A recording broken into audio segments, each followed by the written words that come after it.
Oh, hello there. Brett McKay from theartofmanliness.com. Caught me in the middle of an experiment. Do you guys ever feel like you're busy all day, you're answering email, you feel busy, but at the end of the day, you feel like you didn't accomplish anything? Well, there's a reason why you feel like that, and I'm gonna do a little object lesson or experiment to show you why that is.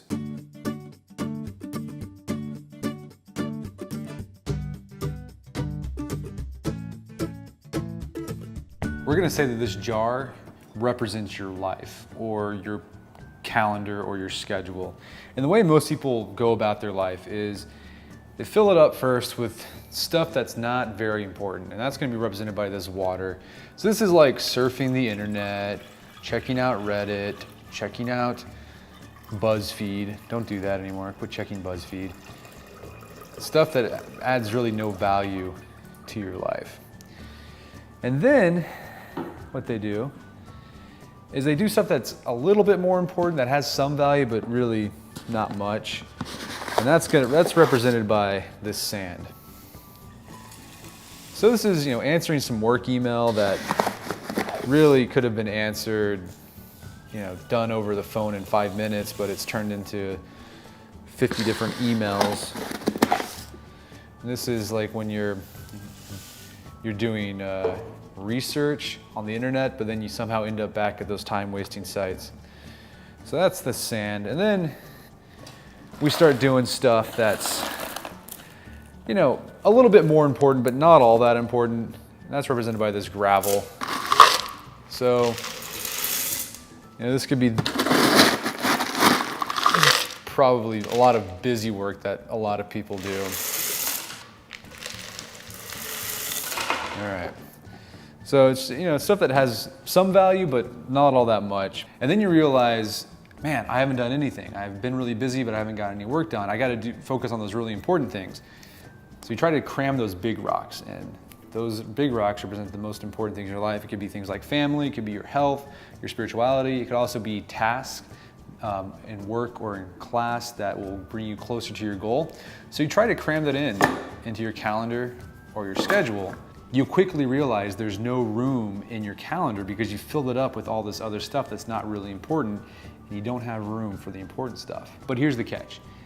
With just a bit of rearrangement and some prioritization, you would have been able to fit all of the most important tasks, your big rocks, and all of this into your calendar and schedule. Don't believe me? I'll show you. All right, so we got a new schedule. This time, instead of filling up our schedule, metaphorical schedule, with the dumb stuff first, we're gonna put the most important things and put those in first. So we're gonna put up the big rocks in. Now this is gonna be different for every person, what those big rocks are. If you wanna be a writer, for example, you should set aside time to write. That'd be a big rock. If you're a dad, setting aside time for family time would be a big rock. Working out, exercising would be a big rock. And you would treat these things basically like a doctor's appointment on your calendar. Like you would block it off, and if someone wants to do something during that time, you tell them, sorry, I already got something going on, even if that is working out. Just whatever is really important, you want to make sure that you get done. You schedule that first. Then after that, you can start putting in some of those, filling in the gaps with the stuff that's not really important, but just a little bit important. Things like work emails. There we go. Of course, you'll need to rearrange things sometimes. So you did some of the stuff that's not too important but still needs to be done.